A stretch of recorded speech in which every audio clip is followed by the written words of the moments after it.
Bet es zinu, ka ikvienu aktīvu atpūtas cienītāju šogad priecē lielais sniega daudzums un tas, ka var tā kārtīgi un no sirds ampelēties sniegā. To dara arī mūsu skatītājs Dinārs, kura lielākais dzīves sapnis ir kļūt par Latvijas izlases distanču slēpotāju un parādīt visai Latvijai, uz ko viņš ir spējīgs. Lai savu sapni piepildītu, puisim jau līdz šim brīdim vajadzējis lielu gribas spēku un kārtīgi strādāt, taču tad viņš atdūrās pret vēl kādu problēmu, kas tiešā veidā apdraudēja viņa sapņa piepildīšanu. Uzzinot, ka Latvijā ir uzņēmums, kas nodarbojas ne tikai ar uzņēmējdarbību, bet vienkāršiem cilvēkiem palīdz piepildīt sapņus, Dinārs vērsās pie Labie darbi LV komandas un lūdza palīdzību. Cītīgi jau vairākas vasaras strādāja Kūdrespurvā, ogu plantācijās, kā arī esmu lasījis sēnes pārdošanai. Šovasar esmu tik ļoti paaudzies, ka pagājušās sezonas sporta inventārs ir kļuvis stipri vien par mazu, un arī sapelnītās naudiņas nav tik daudz, lai nopirktu citu. Man ir ļoti liels gribas spēks, lai sasniegtu savu sapni, kļūt par vienu no Latvijas distanču slēpošanas izlases dalībniekiem. Tā projekta pieteikumā, lai iegūtu finansējumu jaunām slēpēm un slēpošanas inventāram, Labie darbi LV raksta Dinārs Kairis. Ģimenē esam 3 bērni, un man ir 2 māsas. Viena māsa no sākuma arī nodarbojās ar sportu, bet tad sportu nācās pamest, jo iestājās viņa mākslas skolā. Un šogad ar ļoti sekmīgiem panākumiem domā viņu arī pabeigt. Mazā māsa ir ļoti aktīva dejotāja, dziedātāja, ir iestājusies 2 ansambļos un 2 tautisko deju kolektīvos. Pats dzīvoja Vestienā, tas ir Madonas novadā, pie Kāla ezera. Tomēr Dināram ir 2 ģimenes. Otra dzīvo Cēsīs. Dinārs pēc 9. klases mainīja skolu un no Vestienas pārcēlās uz dzīvi Cēsīs. Tagad es mācos draudzīga aicinājuma Cēsīs ģimnāzijā. Slēpoju jau no bērnības, taču nopietni pievērsos pirms kaut kādiem 4 gadiem. Sākumā Dinārs nesapņoja par sportistu karjeru un lieliem sasniegumiem. Tad, kad parasti ir slodze pēc skolas, vienmēr gribas iziet svaigā gaisā vairāk, nevis telpās piesvīdušās.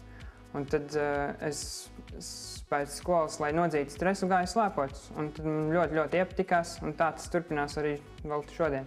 Šobrīd es vairāk lepojos ar Latvijas čempionātā izcīnītajām vietām. Augstākā vieta ir bijusi 2. individuālajā startā. Un vairākas 3. vietas komandas startā tieši. Dinārs stāsta, ka Cēsu sporta skolā ir daudz ziemas sporta veidu pārstāvju. Kādi 11 ir distanču slēpotāji un ļoti liels daudzums ir arī biatlonisti jauno. Un ļoti dīvaini ir tas, kad zēni un meitenes ir sadalījušās apmēram vienlīdzīgā skaitā. Kad citās skolās ir tikai zēni sporta skolās un varbūt kāda viena meitene uz visiem, bet mums ir apmēram līdzīgi, varbūt pat meiteņu vairāk. Jaunais sportists neceļ sapņu pils, viņš lolo sasniedzamas cerības un ir apņēmības pilns par iecerēto mērķi cīnīties. Šogad ir atlase uz Eiropas čempionātu jauniešiem, un es ticu starp kandidātiem ir uz turien atlasīsies pēc sacensību rezultātiem, un ir pieteikušies vairāki sportisti, un uz Čehiju tiek 4. Reāli es palieku apmēram tā, ka es aiz svītras vai palieku 4. un tad ir jācīnās par to vietu, lai tiktu sastāvā. Lai sasniegtu labus rezultātus sportā, ir ļoti cītīgi jāstrādā. No rīta pamostos, tad aizēju uz skolu.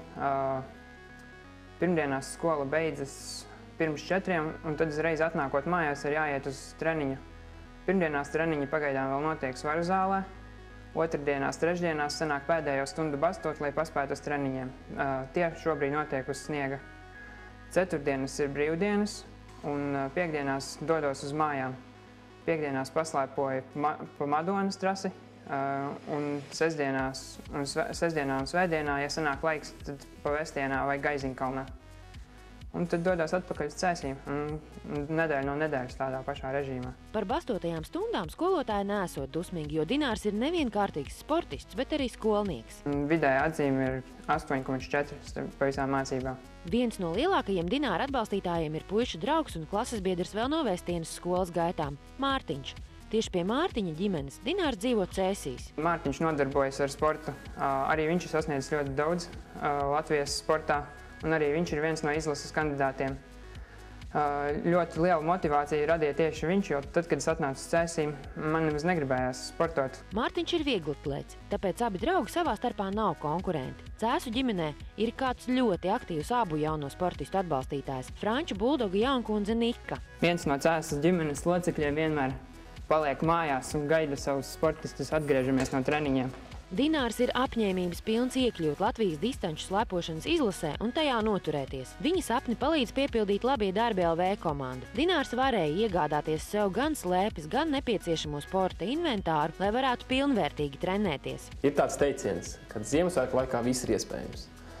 Tad es vēlētos novēlēt gan ar Labie darbi LV saistītajiem cilvēkiem, gan pagaidām nesaistītajiem cilvēkiem to, kad lai viņi notic, kad ar smagu darbu, ticību savam mērķim un ideju, kā to īstenot, ne tikai Ziemassvētku laiks, bet katru dienu viss ir iespējams. Labie darbi LV komanda stāsta, ka decembrī saņemti ļoti daudzi projektu pieteikumi. Šo projektu mēs uzsākām 2010. gada maijā.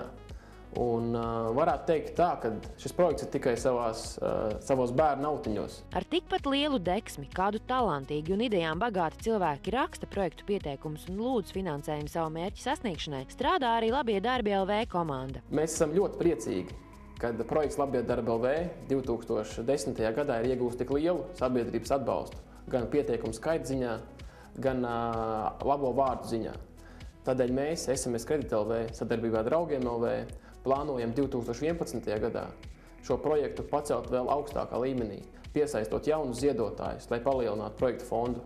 Un tādā veidā mēs ceram, ka mēs spēsim atbalstīt vēl vairāk labus projektus un labas idejas. Ilze Jansone, Krišjānis Grabovskis, Tautas balss.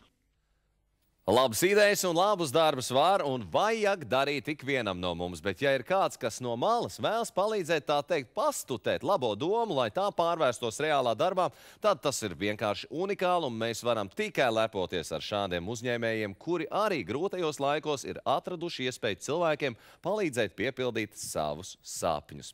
Bet